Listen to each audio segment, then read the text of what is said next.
Assalamualaikum warahmatullahi wabarakatuh. Kembali kita bertemu dalam pembahasan pembelajaran ataupun perkuliahan kita masih pada topik Operation Research atau riset operasi. Kali ini kita coba membahas tentang programasi linear atau program linear dengan menggunakan metode grafik. Namun sebelumnya saya mohon izin untuk menampilkan slide terlebih dahulu. Oke, baik. Ya, kembali kami ingatkan bagi Anda yang sudah berhasil masuk, sudah diperkenankan bergabung, sudah di-admit, silahkan aktifkan videonya dan padamkan atau nonaktifkan audionya. Mohon silent ya. Oke, baik. Terima kasih. Terima kasih. Ya, baik. Oke. Sebelum kita lanjutkan, saya mengajak diri kita semua, termasuk saya pribadi, marilah sama-sama kita bermunajat kepada Allah, berdoa, kita mohonkan yang baik-baik. Semoga pula Allah ridho dengan pertemuan kita hari ini. Bagi Anda yang beragama Islam, saya ajak, mari kita sama-sama membacakan basmalah. Bismillahirrahmanirrahim.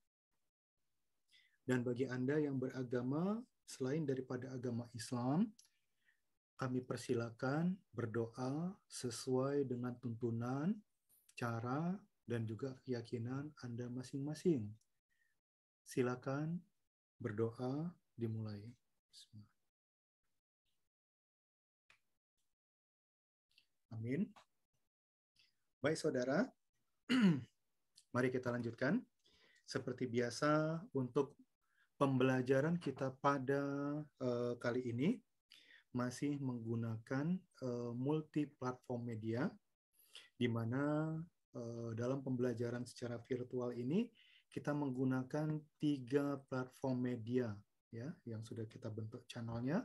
Kita menggunakan untuk share ataupun membagi materi pembelajaran kita secara tekstual melalui Google Classroom, kemudian melalui platform media Meetup kita dengan menggunakan Zoom ini, ya.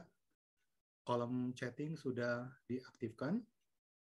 Silakan nanti bagi Anda yang ingin berinteraksi, silakan dapat melalui kolom chatting, atau nanti pada saat di-share melalui Google Classroom, silakan tempatkan atau berikan komentar Anda di sana.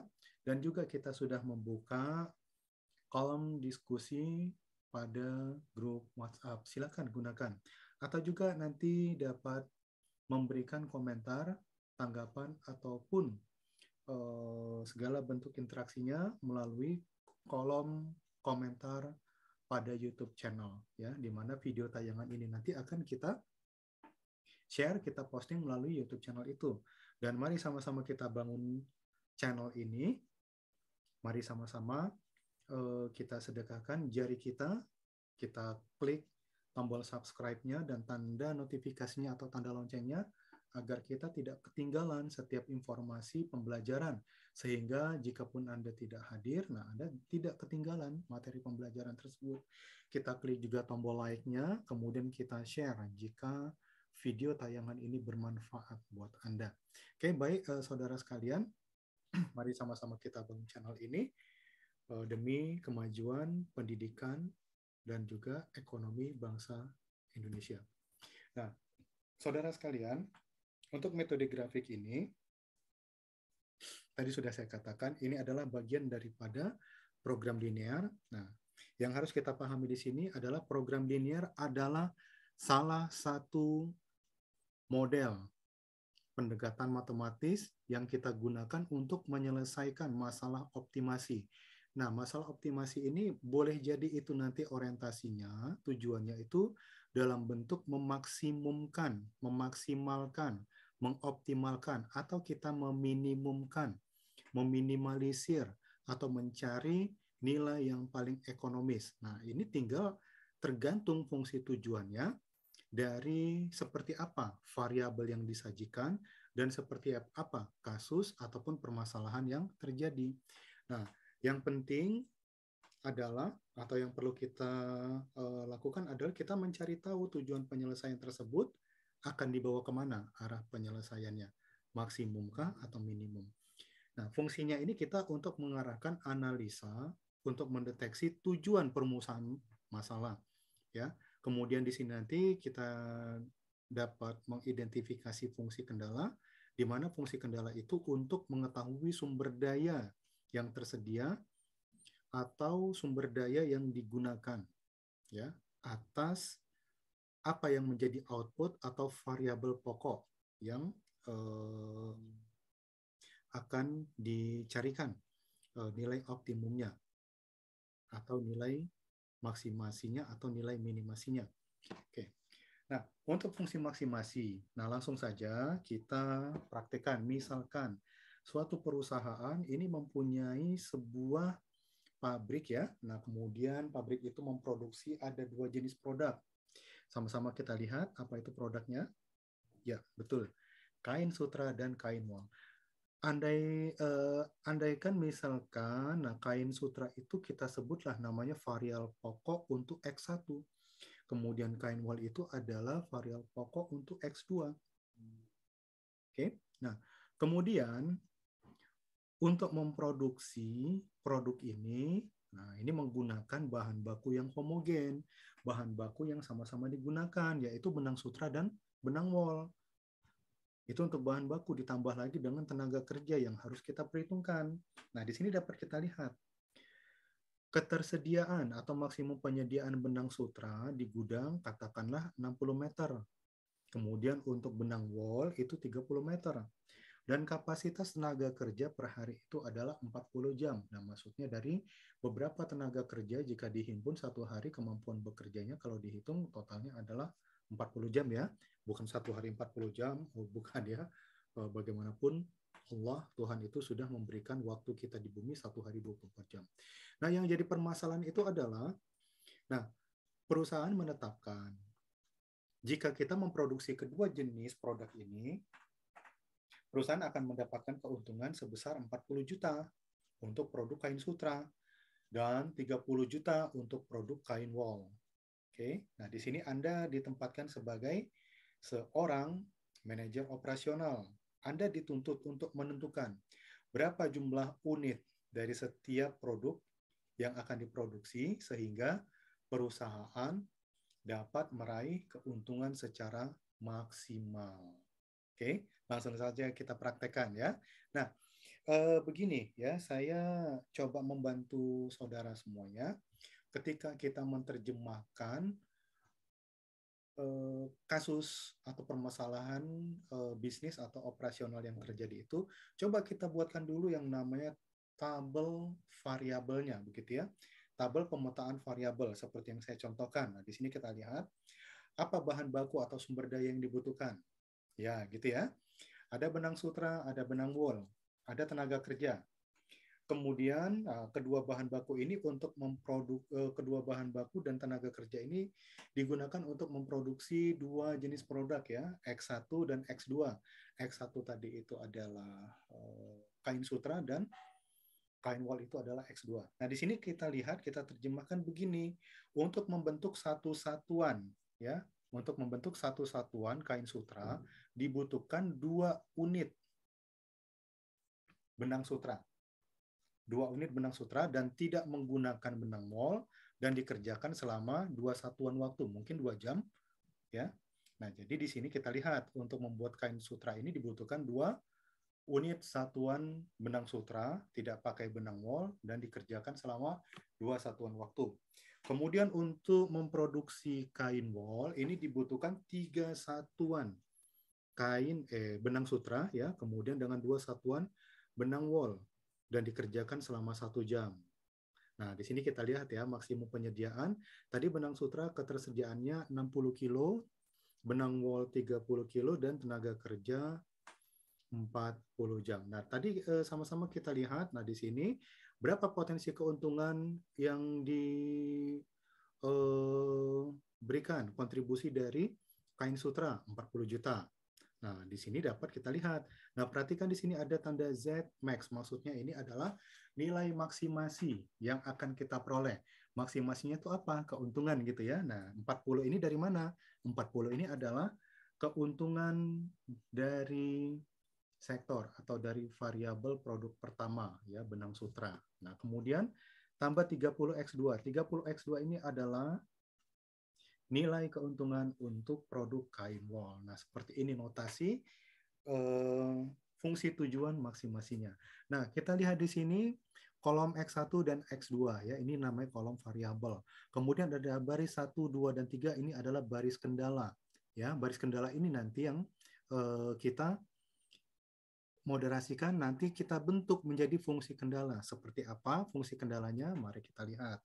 Nah, tadi X1 itu untuk produk kain sutra, X2 adalah untuk kain wol gitu ya. Fungsi tujuannya tadi kita lihat untuk memaksimalkan nilai Z itu 40X1 ditambah dengan 30X2. Nah, fungsi kendalanya tadi kita lihat dengan membaca secara horizontal. Nah, di sini untuk benang sutra, nah X1-nya, nah ini mensupport 2, berarti dapat kita katakan 2X1. Nah, sedangkan untuk mensupport X2, kain wol ini dibutuhkan 3 satuan, berarti dapat kita katakan 3X2. Nah, ini ketersediaannya. Ya, begitu juga benang wol dan tenaga kerja, sehingga kita notasikan seperti ini. Ingat, ini adalah programasi linear untuk mencari nilai optimum, apakah maksimasi atau minimasi. Nah, untuk membuat fungsi kendala ini secara matematis yang kita gunakan ini adalah notasi pertidaksamaan, bukan notasi persamaan. Kita lihat pertidaksamaan yang kita gunakan ini menyesuaikan seperti apa tujuan yang terbentuk. Kalau itu tujuannya adalah maksimasi, berarti bentuk pertidaksamaan ini adalah lebih kecil atau sama dengan, ya, lebih kecil atau sama dengan. Nah, kalau untuk minimasi, nah itu kebalikannya, lebih besar atau sama dengan, ya, lebih besar atau sama dengan. Karena ini maksimasi lebih kecil atau sama dengan. Ya, tadi ini ya untuk benang sutra seperti ini, untuk benang wol seperti ini, dan tenaga kerja seperti ini. Nah, berikutnya. Oke. Nah, kita akan membuat grafik. Nah, untuk membuat grafik, nah tentunya di sini kita kembali kepada pemahaman secara matematis. Nah, untuk membuat grafik ini tentunya ada dua vektor yang terhubung gitu ya. Nah, vektor pertama itu adalah sumbu yang mendatar. Nah, sumbu mendatar itu kalau kita terjemahkan dalam pengertian matematis, sumbu mendatar itu adalah sumbu X ya. Kemudian ada sumbu tegak, sumbu vertikal, namanya sumbu Y. Nah, namun di sini kita coba modifikasi, bukan mengganti ataupun kita merubah yang namanya konsep atau prinsipnya, bukan ya. Nah, di sini untuk sumbu X2 atau sumbu tegak atau sumbu vertikalnya, nanti kita sebut namanya X2. Oke, nanti kita lihat dulu ya seperti apa. Nah, kembali ke sini, pertidaksamaan pertama, ini untuk benang sutra tadi, kita mau membentuk grafiknya, pasti harus kita cari tahu berapa nilai-nilai pembentuknya. Nah, kalau kita selesaikan untuk mendapatkan nilai-nilai pembentuknya, berarti kita rubah dari pertidaksamaan menjadi persamaan. Nah, seperti ini. Dari pertidaksamaan, kita rubah menjadi persamaan. Oke. Nah, dari persamaan kita lihat 2x1 tambah 3x2 sama dengan 60. Kalau misalkan x1-nya ini nilainya 0, berapa x2? Nah, tentunya x2 di sini dapat kita hitung 60 dibagi 3, dapatnya adalah 20. Kemudian, nah kalau tadi X1-nya 0, sekarang coba kita balik. Nah, jika X2-nya yang 0, X1-nya berapa? X1-nya maka dapat kita hitung 60 per 2, hasilnya adalah 30. Nah, begitu ya. Nah, kemudian di sini kita lihat, di pertidaksamaan kedua, 2X2 lebih kecil sama dengan 30.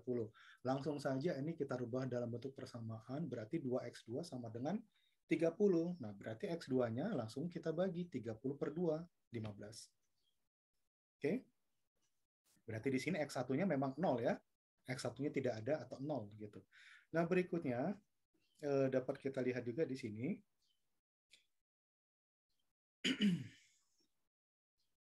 2X1 tambah X2 lebih kecil sama dengan 40.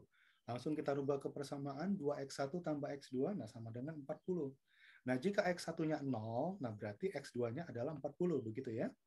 Jika kita balik X2-nya yang 0, berarti X1-nya 40 dibagi 2 sama dengan 20. Nah, langsung saja kita bentuk grafiknya seperti ini, ya. Nah, tadi di sini kita lihat untuk pertidaksamaan pertama, 2x1 tambah 3x2 lebih kecil atau sama dengan 60. Nah, ini dia, ya. Nah, tadi kita lihat ya, kalau x1-nya 0, x2-nya 20. Kalau x2-nya 0, x1-nya 30. Nah, di sini. Nah, kedua titik ini kita hubungkan. Jadilah garis. Ini dia grafiknya untuk pertidaksamaan pertama atau benang sutra. Nah, gitu.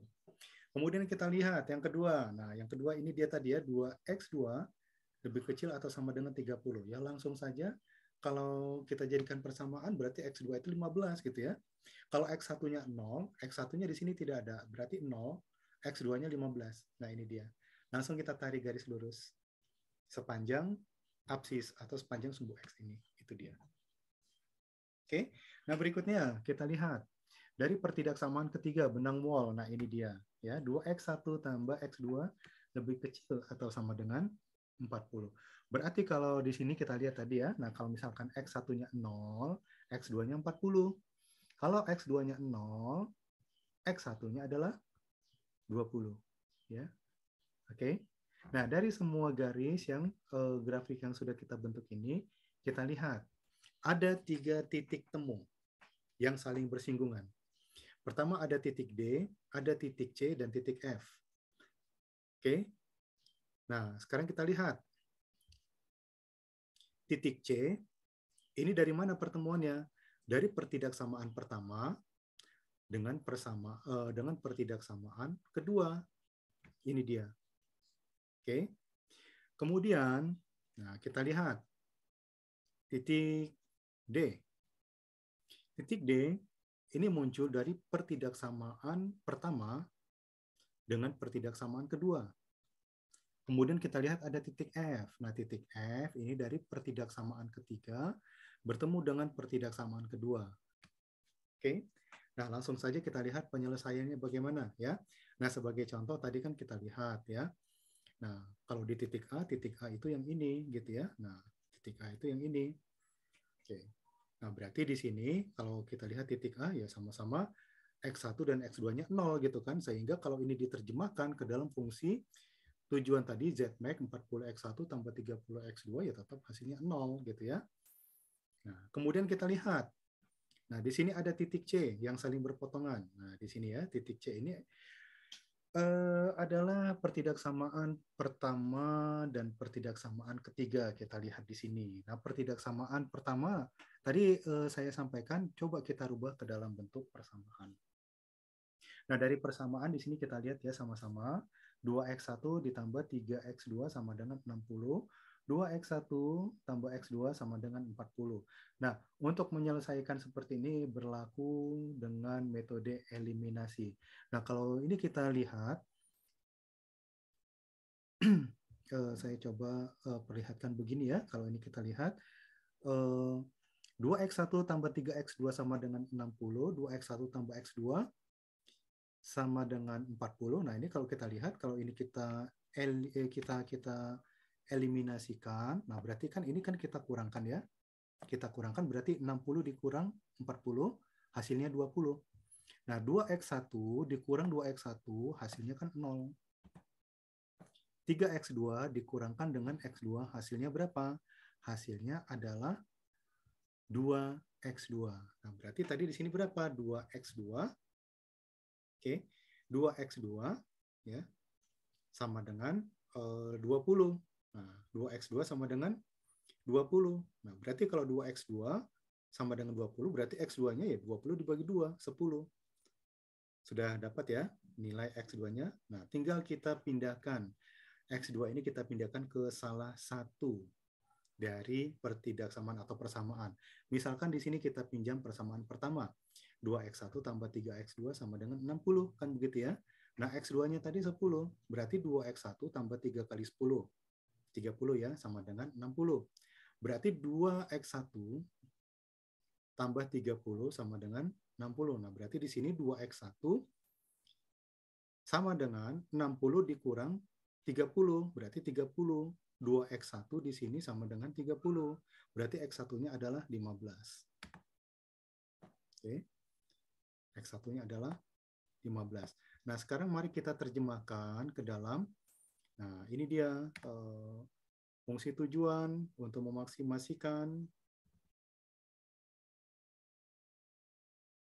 ya, 40x1 ditambah 30x2. Nah, tadi x1-nya berapa? 15. Berarti 40 tambah 15. 30x2. X2-nya tadi berapa? 10. Berarti 30 kali 10. Berarti di sini 600 ditambah 300. Berarti di sini berapa? Total nilai Z-nya di sini adalah 900. Gitu ya. Oke, coba kita selidiki pada titik yang lain. Oke. Nah, sekarang kita selidiki pada titik yang lain. Titik yang lain dapat kita lihat. Nah, tadi ya titik D. Titik D itu di mana? Nah, ini dia. Perpotongan dari pertidaksamaan pertama dan kedua. Nah, ini dia. Ya. Pertidaksamaan pertama dan kedua. Oke. Nah, berarti di sini dapat kita hitung ya, dapat kita hitung 2x1 tambah 2. Nah, kita lihat dulu ya. 2x2 sama dengan 30, berarti x2-nya berapa? 15. Berarti kalau dari 1 dan 2, 2x1 ditambah 3x2. X2-nya di sini berapa? 15. Berarti langsung saja 2x1 tambah 3 kali 15. 3 kali 15 berapa? 3 kali 15, 45. Ya, nah berarti di sini 2x1 sama dengan 60 dikurang 45. Berarti 2x1 di sini berapa? 15. Berarti x1-nya 15 dibagi 2, nilainya 7,5. Oke. Tadi x1-nya 15, x2-nya di sini 7,5. Langsung kita terapkan pada fungsi tujuan. Zmax sama dengan 40x1 tambah 30x2. 40 dikali 7,5 ditambah 30 dikali 15. Kalau di total hasilnya berapa? 750. Oke. Ya, berarti di titik D nilai optimum yang terhitung itu 750. Kalau tadi titik C berapa? 900. Kemudian kita lihat ya di titik maaf, ini bukan titik E ya, ini titik F nih ya. Ini titik F ya, di titik F. Bukan nih di titik F ya, bukan di titik E ya, titik F. Oke, di titik F kita lihat. Nah, di sini kita lihat titik F ini adalah, kita lihat tadi dari mana ke mana. Nah, ini dia. Persamaan kedua 2x 2 lebih kecil sama dengan 30 dengan persamaan pertidaksamaan ketiga 2x1 tambah x2 sama dengan 40. Nah, langsung kita terapkan di sini. Tadi sudah kita dapatkan kalau seperti ini berarti x2-nya 15. Gitu ya. Nah, berarti di sini 2x2 tambah 40, x2-nya sudah kedapatan berapa? 15, ya. Berarti di sini 2x1 sama dengan 40 dikurang 15. 40 kurang 15 berapa? Ya, 25 gitu ya. Berarti 2x1 sama dengan 25, ya. Berarti x1-nya berapa? X1-nya di sini 25 dibagi 2. Berarti berapa? 12,5. Langsung kita terapkan kepada fungsi maksimasi Z max ya. 40x1. X1-nya tadi berapa? 12,5. 40 kali 12,5. Ditambah 30x2. X2-nya tadi 15. Ya, berarti identik dengan 500 ditambah dengan 9450. Berarti berapa di sini? 950. Oke, 950. Ya. Nah, 950. Maaf ini harusnya ada 0 di sini. Ya. Nah, mari kita lihat. Kalau tadi di sini titik C itu 900, titik D 750, titik F ini F ya, maaf, ini F. Titik F adalah 950. Nah, berarti dapat kita lihat ya. Nah, artinya di sini berapa hasil paling tertinggi adalah pada saat di titik F. Ya, di titik F ini adalah pertemuan dari pertidaksamaan kedua dengan pertidaksamaan ketiga. Nah, dari sini dapat kita lihat karena ini hasil tertinggi, berarti keuntungan maksimum ya. Keuntungan maksimum adalah 950. Nah, X1-nya berapa tadi di sini? 12,5.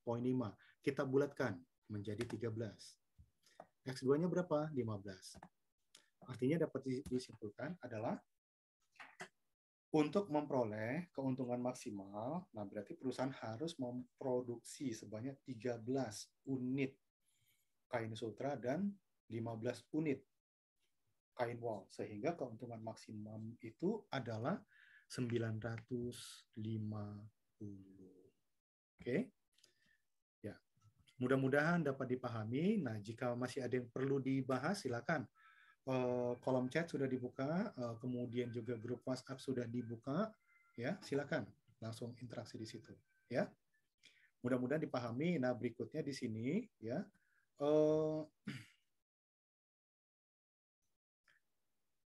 silakan kerjakan latihan, ya. Anda boleh memotret atau mengambil screenshot-nya. Ini dia soalnya, ya. Di sini adalah ada suatu usaha pertanian, ya. Di situ sudah kita lihat. Nah, di sini usaha ini mempunyai dua produk ya. Nah, apa itu produknya? Nah, produknya ini adalah super dan standar gitu ya. Nah, di sini dapat kita lihat, nah seperti apa kedua kandungan bahan kimia ini memoderasi ke dua jenis pupuk ini ya. Nah, seperti tadi kita lihat. Nah, di sini dapat kita lihat kalau misalkan menjalankan usaha tersebut hanya memiliki dua untuk bahan nitrogen ya. Untuk bahan nitrogen itu hanya 16. Kemudian berarti di sini terbalik ya.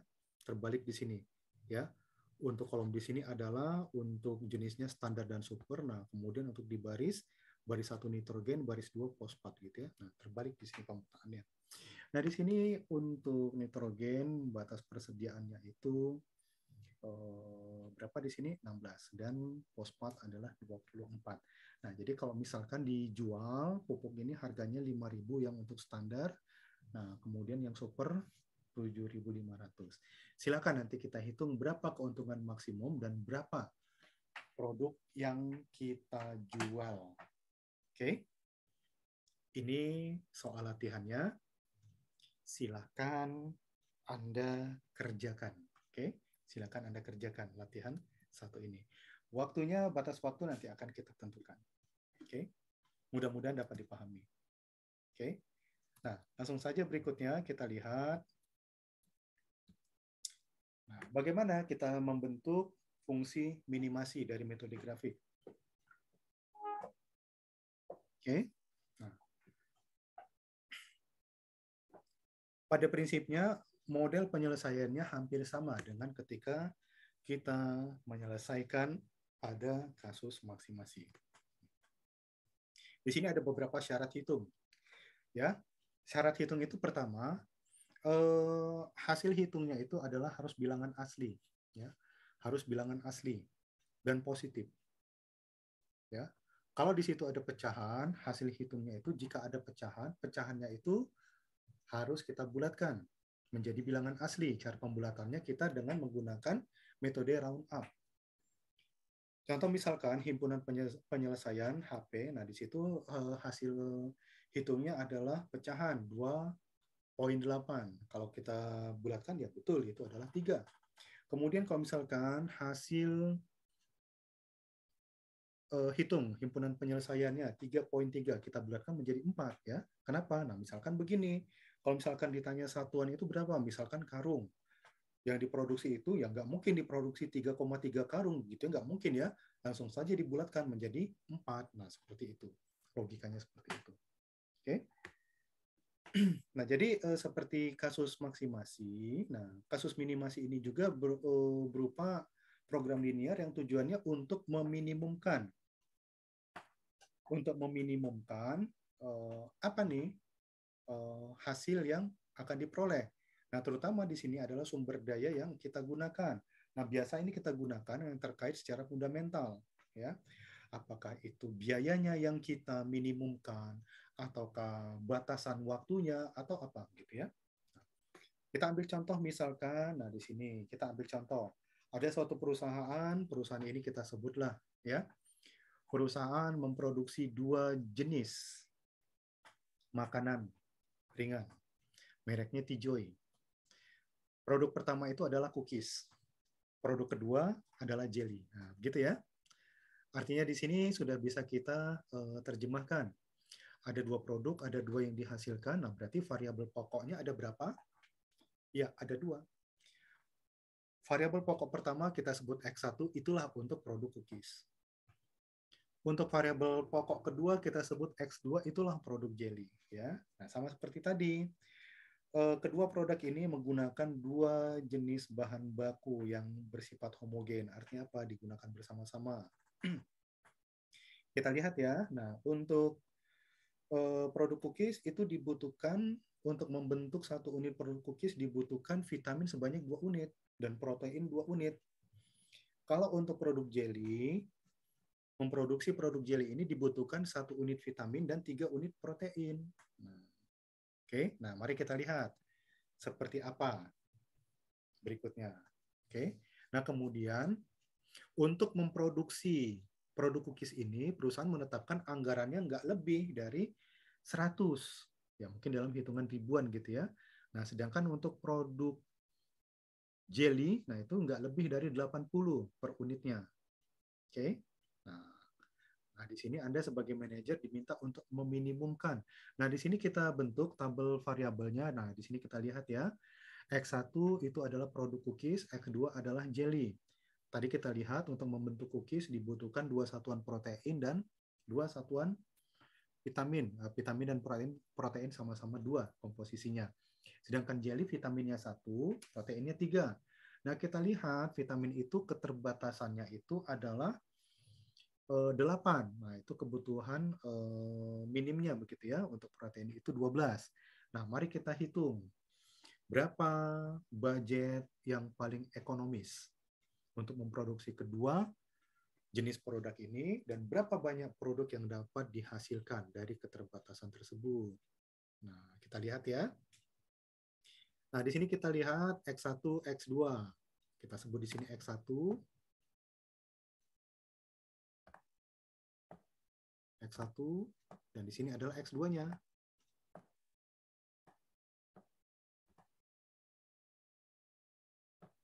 Ya, X2-nya gitu ya.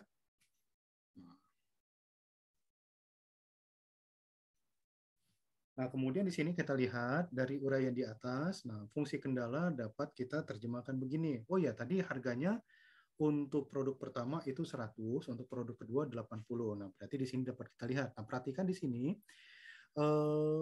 notasi fungsi tujuan Z. Kalau tadi maksimum itu Z max, nah di sini adalah Z min gitu ya.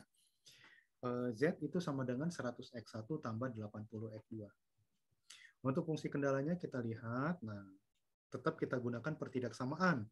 Karena ini adalah fungsi tujuannya minimasi, nah berarti bentuk pertidaksamaannya terbalik ya. Kalau tadi maksimasi lebih kecil atau sama dengan, tapi kalau untuk minimasi lebih besar atau sama dengan. Oke, langsung saja kita lihat untuk kendala pertama, vitamin. Fungsi kendalanya 2x1 tambah x2 lebih besar atau sama dengan 8.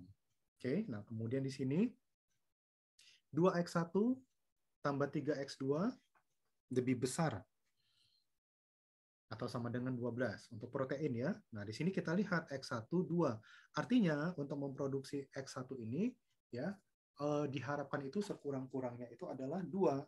Untuk X2 sekurang-kurangnya adalah 1 gitu ya. Nah, mari kita selesaikan. Oke, seperti biasa kita bentuk grafiknya ya. Kalau kita bentuk grafik, berarti ini harus kita selesaikan. Kalau kita selesaikan, dari bentuk pertidaksamaan kita rubah menjadi persamaan. Oke, nah kalau ini kita rubah jadi persamaan, ya luar kepala ya dapat kita terjemahkan 2x1 tambah x2 sama dengan 8. Oke. Seperti tadi, kalau misalkan x1-nya itu 0, berarti x2-nya 8. Kalau dibalik, x2-nya itu 0, berarti x1-nya 8 bagi 2 sama dengan 4. Nah, nanti kita lihat. Kemudian yang kedua, kita lihat 2x1 tambah 3x2 lebih besar atau sama dengan 12. Kalau x1-nya 0, berarti x2-nya adalah 12 dibagi 3, hasilnya 4. Nah, itu dia. Kalau x2-nya yang 0, berarti x1-nya ini 12 dibagi 2, hasilnya 6. Nah, dengan batasan x1-nya itu adalah 2, x2-nya adalah 1. Mari kita lihat seperti apa grafiknya. Oke, nah pertama batasan dulu kita lihat ya. Kalau tadi x1-nya ini adalah 2, nah ini dia. Nah, kita ambil garis tegak pada x1-nya 2. Kemudian kalau x2-nya 1, nah kita ambil garis mendatar. Oke, nah di sini mohon perhatikan ada daerah yang diarsir. Nah, daerah diarsir kita lihat seperti apa. Namun sebelumnya kita identifikasi dulu. Tadi kita lihat ya sama-sama. Untuk di pertidaksamaan pertama, 2x1 tambah x2 sama dengan lebih besar atau sama dengan 8. Nah, berarti di sini kalau x1-nya 0, x2-nya 8. Oke. Kalau x2-nya 0, berarti x1-nya 4. Nah, ini dia. Ya, ini dia. Kalau x1-nya 0, x2-nya 8. Ini dia. Kalau x2-nya 0, x1-nya adalah 4. Nah, dari titik ini kita hubungkan garisnya seperti ini. Kemudian dari 2x1 tambah 3x2 lebih besar sama dengan 12. Kalau x1-nya itu 0, berarti x2-nya 4. Ini dia. Kalau x2-nya 0, berarti x1-nya 6. Nah, ini kita tarik. Oke, sekarang kita mendapatkan ada 3 titik persinggungan. Pertama di sini kita lihat persinggungan di titik A. Ini dari pertidaksamaan pertama dengan batasan pertama. Kemudian ada titik B. Titik B ini adalah singgungan dari pertidaksamaan pertama dan pertidaksamaan kedua. Ada titik C dari pertidaksamaan kedua dengan batasan kedua. Oke. Nah, seperti tadi pada kasus maksimasi, mari kita cari berapa hasil penyelesaian himpunan penyelesaiannya yang nanti kita terapkan kepada Z minimum. Kalau tadi pada kasus maksimasi kita cari angka terbesar. Tapi kalau untuk di kasus minimasi kita cari angka terkecil. Nah, kita lihat. Kita lihat pada titik A, 2x1 tambah x2 lebih besar sama dengan 8 gitu ya. Titik A tadi bersinggungan dengan batasan pertama. Berarti di sini dapat kita lihat x1-nya itu kalau ini kita selesaikan berarti harus kita jadikan persamaan. Nah, dari batasan pertama tadi kita lihat x1 itu lebih besar sama dengan 2, ya berarti kita sebut x1-nya itu adalah 2. Kalau x1-nya di sini 2, berarti dapat kita terjemahkan 2 dikali 2. Nah, berapa? 4 gitu kan. Nah, tinggal x2-nya berapa? Nah, berarti di sini 8 dikurangi 4. Hasilnya x2 itu adalah 4. Nah, berarti x1-nya 2, x2-nya 4. Nah, mari kita lihat. Kalau ini kita terapkan ke dalam fungsi tujuan. 100x1 ditambah 80x2. X1-nya tadi berapa? 2. Berarti 100 kali 2. 80x2. X2-nya berapa? 4. Berarti 80 kali 4. Artinya 200 ditambah 320. Hasilnya 520. Mari kita bandingkan. Ada titik C. Titik C di sini adalah dari pertidaksamaan kedua dengan batasan kedua. Oke, nah kita lihat batasan kedua X2 itu 1. Oke, ini ya, X2 ini 1. Nah, berarti kalau X2 ini 1, dari pertidaksamaan ini kita rubah menjadi persamaan. Nah, langsung kita terapkan. Berarti 2X1 sama dengan 3 dikali 1. Sama dengan 12. Berarti 2X1, 12 dikurangi 3. 12 dikurangi 3 berapa? 9. 2X1 sama dengan 9. Berarti X1 itu 9 bagi 2, 4,5. Mari kita terapkan pada fungsi tujuan. 80x1 ditambah 100x1 tambah 80x2. X1-nya tadi 4,5 dikalikan 100. X2-nya 1 dikalikan 80. Hasilnya 450 ditambah 80. 450 tambah 80 hasilnya 530. Oke. Ya. Mudah-mudahan bisa diikuti. Berikutnya kita lihat di titik B. Di titik B tadi titik itu pertemuan dari pertidaksamaan pertama dan kedua. Oke, mari kita selesaikan. Kita rubah ke dalam bentuk persamaan, ya. Nah, berarti di sini 2x1 ditambah x2 sama dengan 8. 2x1 tambah 3x2 sama dengan 12. Seperti tadi pada kasus maksimasi, kalau seperti ini kita selesaikan dengan metode eliminasi. Kita lihat mana variabel yang sudah sama angka koefisiennya, x1. Nah, berarti x1 ini kan dapat kita artikan begini, ya, 2x1 dikurangkan dengan 2x1. Berarti habis ya. Nah, kemudian x2 dikurangi 3x2, berarti minus 2x2. 8 dikurangi 12 berarti minus 4. Nah, berarti di sini sama artinya kalau minus dibagikan minus ya artinya positif gitu ya. Berarti x2 di sini 4 dibagi 2. Berarti x2-nya di sini adalah berapa? 2. Oke, kalau sudah dapat hasilnya x2, mari kita pindahkan ke salah satu persamaan. Kita pinjam dari persamaan yang pertama. Ini ya. 2x1 ditambah x2. X2-nya berapa tadi? 2. Berarti 2x1 tambah 2 sama dengan 8. Nah, sama dengan 2x1 sama dengan berapa ini? 8 kurang 2, 6. Berarti x1, 6 dibagi 2, hasilnya 3. Mari kita terapkan pada fungsi tujuan. Oke. Nah, berarti 100 x1. X1-nya tadi berapa? 3. Kemudian 80 x2. X2-nya berapa? 2. Oke, dapat kita jumlahkan ya. Berarti 300 tambah 160. Hasilnya berapa? 460. Kalau kita bandingkan dari 3 titik pertama. Titik A nilai optimumnya itu 520 ya. Ya, kemudian titik C 530. A lebih kecil daripada C. Kemudian kita bandingkan dengan titik B, 460. Berarti 460 lebih kecil dari semuanya. Paling minimum. Berarti inilah solusi terbaiknya, 460. Nah, pada saat titik optimumnya 460, berapa X1? Berapa X2? X1-nya di sini 3, X2-nya 2. Berarti, nah kita lihat di sini, untuk mendapatkan biaya yang paling ekonomis, perusahaan hanya memproduksi produk cookies 3. Produk jelinya 2. Ya, berarti produk yang biaya produksi paling minimum adalah 460. Semoga dapat diikuti dan dipahami ya. Sekali lagi, jika ada yang ingin diulang atau ingin didiskusikan, nah, kolom chat sudah dibuka, kemudian juga grup WhatsApp sudah dibuka, silakan. Oke. Nah, kemudian berikutnya. Kalau sudah, mari kita masuk pada latihan berikutnya. Untuk kasus minimasi, kali ini kita belajar menjadi seorang dokter. Dokter gizi, ya. Nah, jadi Anda sebagai dokter di sini punya pasien, sebutlah namanya Nyonya Puspa. Nah, kemudian Nyonya Puspa ini, si pasien ini konsultasi untuk menurunkan berat badan. Nah, kemudian Anda menawarkan sama pasien ini ada bahan makanan pengganti nasi dan pengganti lauk. Untuk pengganti nasi kita sebut namanya tetra. Untuk pengganti nasi namanya tetra, untuk pengganti lauk namanya misep gitu ya.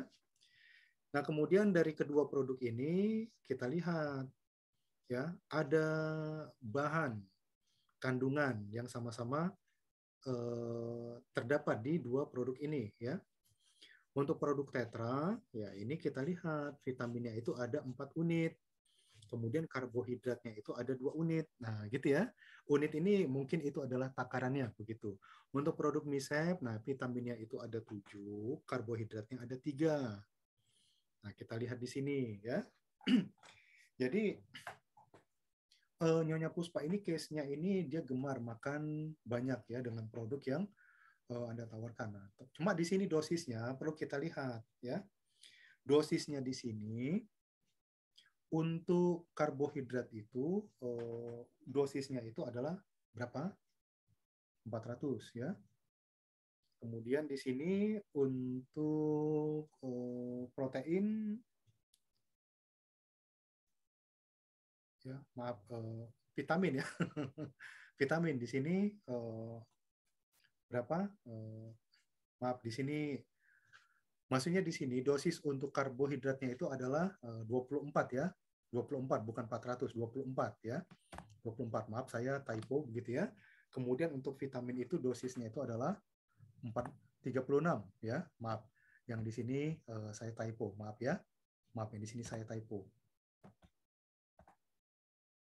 Ya. Kemudian kita lihat untuk produk tetra ini harganya itu 75 dalam satuan unit. Sedangkan untuk, maaf ini bukan produk jelly, ini untuk produk misep ya. Untuk produk misep, maaf sekali lagi saya typo di sini ya. Ini untuk produk misep ya. Untuk produk misep, harganya itu per unit itu 90. Oke.